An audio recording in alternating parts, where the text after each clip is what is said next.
Good morning, Warriors. Back with another episode of Vigor Warriors 2. How are you guys doing today?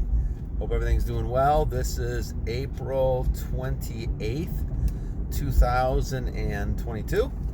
And I hope you guys are on your plan. You're continuing to work your purpose.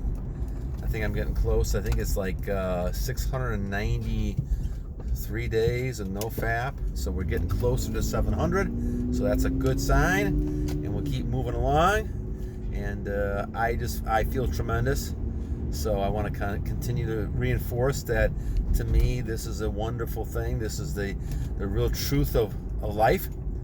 And, we focus on a lot of different things when we talk about, this type of journey we're on. And I kind of want to focus on a quote that I saw from Confucius, and talking about the fact that he who conquers himself really is the mightiest warrior of all. And let's go talk about that for a few minutes, and kind of talking about how we need to conquer ourselves. And that's really the battle we're really undertaking on this journey.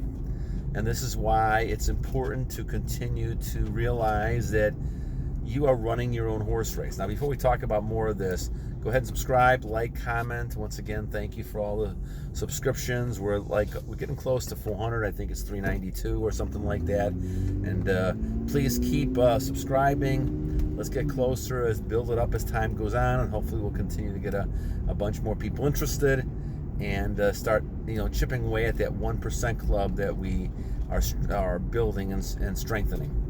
So again, the question, the quote that Confucius talks about is that he who conquers himself is the mightiest warrior of all. And this is really a very insightful and really knowledgeable expert quote. And what Confucius is really saying here, and Confucius was a tremendous philosopher, and a lot of people follow his teachings, and I have over the years tried to get as much wisdom with different teachings of things in life as I can. And I ran across this one, and I thought this was a nice one to kind of talk about when it talks about our journey a little bit. Now, the whole idea, again, as we talk about this, is we're going through life, and there's a lot of temptation out there. There's a lot of things happening that could move you in a lot of different directions. You could decide to take this action or that action, and all of a sudden your life changes, right? You could decide, I'm going to eat this or drink this, and all of a sudden nothing may happen right away, but it could build a habit as time goes on. The same thing with looking at pictures of pornography, looking at anything else that we're focusing on that would be self-destructive in some ways. Now, when people do it, they're not looking at self-destruction, right? They're thinking, oh, there's nothing can hurt me. And I think when I was younger, that was more of my prevailing theory, an idea that not too much can hurt me. And so I was kind of invulnerable. And now, after 60 some years of living, getting close to 61, I kind of realized that's not necessarily true, but it is something that I focus on and look at and concern myself with, because I don't really want to put things in my body and do things that are going to lead to self-destruction. So when we talk about this idea, it is important to note that we are looking at our self-preservation. I don't think anybody in their right mind would go ahead and say, okay, I'm going to do this and self-destruct, or I want to kill myself. Now, we do have people doing that, but that's kind of more of an extreme type of case. I think when people can't control themselves, they're being drawn to a stronger force. And I refer to that as evil one, but I think that's something within inside that can be triggered anytime within each one of us. And I think when we're looking to try to control our behaviors, we have to kind of start thinking to ourselves, well, what is stronger? And a lot of times, many of us are weak. And because we're weak, we're not going to stand up to the temptation. We're not going to go ahead and say no. And we're not going to go ahead and try to make ourselves the healthiest we can be. I go back to this thing that we talked about the other day, where I just feel that a lot of people need to have excitement, and a lot of times the excitement is a negative outcome, a negative result in your life, or potentially. The excitement comes from this good and evil. And I think this is something that you have to kind of realize and control. And say to yourself, I don't need to be on the edge all the time.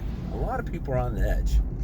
And this is why they do a lot of medicines and drugs, and they take a lot of things to go to sleep at night. A lot of issues people have when it comes to addictions, because they got themselves in situations where, well, I thought that I was going to, wanted some excitement, and so I went out and, I slept with this person, or I did drugs, and now they're finding out it's a habit, and they have to get more excitement, and doing the same thing again is boring, so now I'm going to do the next level and the next level, and all of a sudden now they get themselves caught in an addiction, and now they're fighting to try to come back, and some people never come back. They end up really destroying their whole lives because of it. And this is the trap that the evil one sets, saying, oh, it's okay, you can go ahead and watch this show one time, it's not gonna hurt you, right? Or you can have this one little drink and it's not gonna hurt you necessarily. You can go ahead and eat a little extra today, it's not gonna hurt you. And so and by itself, of course, it's not something that's going to hurt you. But there's a reason we talk about, and the Bible talks about, moderation as the key in life. Because you need to have moderation. Doesn't mean that you have to stop all behaviors, especially if you find something you like. But you have to understand the consequences of this. Okay, obviously having children is one different consequence than just going ahead and releasing 3, 4, 5 times a day. And this kind of stuff ends up, really depleting you and putting you in situations where you are just a lesser version of the man or woman than you are. And I think this is why we talk about the fact that you have to learn how to control yourself, so that you're making the choice of saying, okay, I can do this, or no, I'm not going to do this. And as a result of that, you take the consequences of that. And like I said, having a Pepsi or a pop once in a while is not going to kill you. Having a drink once in a while is not going to kill you. But having several drinks for a longer period of time will kill you and will hurt you, in many ways. And so this is the kind of control that we're talking about. And on our journey, we're talking about, I had 45 years of this back and forth moderation stuff, and I couldn't do it. The moderation was not good enough for me to stop these behaviors. Now, you see a lot of people who get addicted, whether it's drugs, alcohol, whatever it might be, and they're on different programs. For weight, it's an AA club, not Alcohol Anonymous AA club, or Weight Watchers for people with weight. There's a lot of people who try to take a step-by-step process, because going cold turkey is hard. Going cold turkey to stop smoking, I've seen people do that, but it's not the easiest thing to do in the world. And so as you look at trying to overcome these type of things, you have to kind of say to yourself, how is it that I'm going to be able to kind of overcome this before it destroys me? But again, this excitement, I go back to the idea of adrenaline and excitement. When people feel excited about something, they feel more alive. Now, why people don't feel like that when they're peaceful, I don't know that yet. I'm still thinking through that, and I'm kind of going back, looking at the Bible, looking at, philosophical discussions, philosophers, kind of seeing what is really, why aren't people happy when it comes to this basic peace and paradise, right? And we go back to the analogy of Adam and Eve and the story of Adam and Eve. Why weren't Adam and Eve, and especially Eve at that point, why weren't they happy living with God in paradise? There's something to this idea that because they're not happy or because there's something missing, and they can get tempted. But now, if you feel like you're happy, you're satisfied, the chances of you being tempted are a lot less. You guys see what I'm saying with that? If you're satisfied and you're happy with your life, you're not going to be tempted. If you're happy with your husband or wife, you're not going to be trying to have affairs or doing other things thinking things are better. If you're happy towards God, you're not going to create sins and these things, and you're trying to avoid those things to be on his good side and not to get him upset. These kind of things we do because we're trying to balance things out, and we're trying to control ourselves to the point of not having to have this this crazy feeling of needing to get excitement, needing to feel alive. And I think this is what happens. I think when people do all these, I call lascivious behaviors, drunkenness, drugs, sex, all kinds of stuff like that, I think that they start destroying their soul. And so what ends up happening is they become dead. They're almost like dead zombies walking around, which we talked about once before, And because they're dead walking around, now they're looking for any sort of excitement, any sort of thrill to make them feel alive. To me, it's kind of a sad thing. And I was through those because I know I lived that for a long, long time. What you really want to have is the peace and happiness and the love of God within you, and you understand that, and now you're giving the love to other people. And that's what the important thing is. But here again, some people don't feel satisfied with that. Why they don't feel satisfied with that, I don't know the answer to that one yet. But they don't. Same thing with Eve. Why did Eve go ahead and eat the apple? Or I can give it to Adam. Why did Adam take the apple, right? So both Eve and Adam were at fault for succumbing to temptation. But why? Why did they feel a need to do that? Why did they feel a need? Now, part of it could be a curiosity, but part of it is something inherent in human beings, and I don't know what that is. And so I'm going to continue to do my research and search for the answer for this. But I don't know why people are not happy with paradise and life. And if you have life, like now, I'm almost day 693, and I feel great. But there's times where doubt creeps in.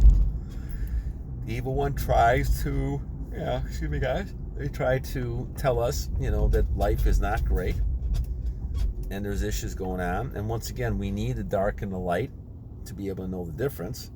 So each one of us, no matter what kind of streak we're on, you're going to have dark times, and in some ways, the evil one's going to be victorious for a short period of time. So, but during that period of time, that's the key to say, okay, do I want to continue being tempted, or am I really trying to follow God's plan in the world, and I'll just reject that and continue to move on?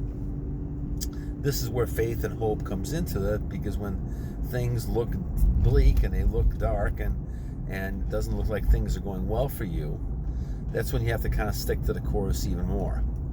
And that's not a very easy thing to do. In fact, it's a very difficult thing to do.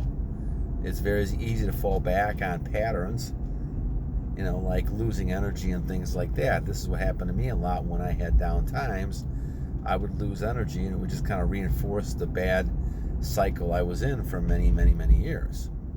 And so you don't want to do that. You want to go ahead and say, things are not going so well for me. However, I know that in the long run, the plan and goal is for victory for me. And as long as I continue to do the same type of things and believe in the Lord and believe in God and believe in your God, and believe in the idea that you can go ahead and succeed, then you'll be fine, and then you'll have success and abundance, but you'll have it in the right context. See, a lot of people have success a great deal of success, but they don't know how to handle it. And I think this is another key to the whole idea of, temptation and self-control. A lot of the people who are some of the richest people in the world, you wouldn't even know. You never know. Why would they tell people how much money they make, right? All you're going to do is create anger and jealousy, things like that.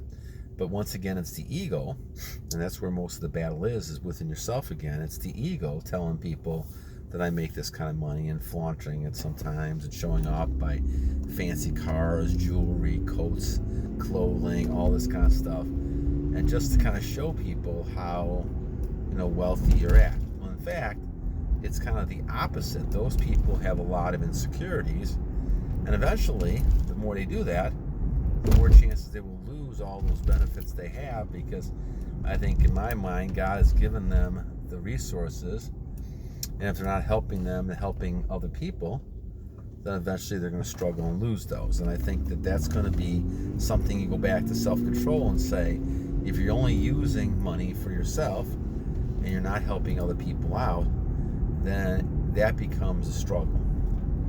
And because it becomes a struggle, now you're on the other end of success. And eventually it's going to end up destroying you. What ends up happening, especially when people end up spending more than they make, and you can make any kind of money you want. It's not really how much you're making, it's how much you're spending. And a lot of people end up spending a lot more than they make, and because of that very reason, they don't find success. In fact, they find the opposite of success when it comes to overall abundance. And what you have to realize is that it doesn't really matter. God will give you the amount of things you need. You don't necessarily have to be greedy, and you don't have to be at the point where you want to take everything from people, because that's a sin as well. So this self-control thing is such a huge factor in all of this that I have to kind of say that as time is going on, I think besides the ego of a person, this is a number one thing that has to be in place for a person to be humble towards the Lord and to be able to understand that their life is intertwined with a lot of other people's lives, and that what you really want to do is spend your life helping other people, because those people are having difficulties in their lives, as we all do, and it's important to kind of focus on that. So I'll get through here.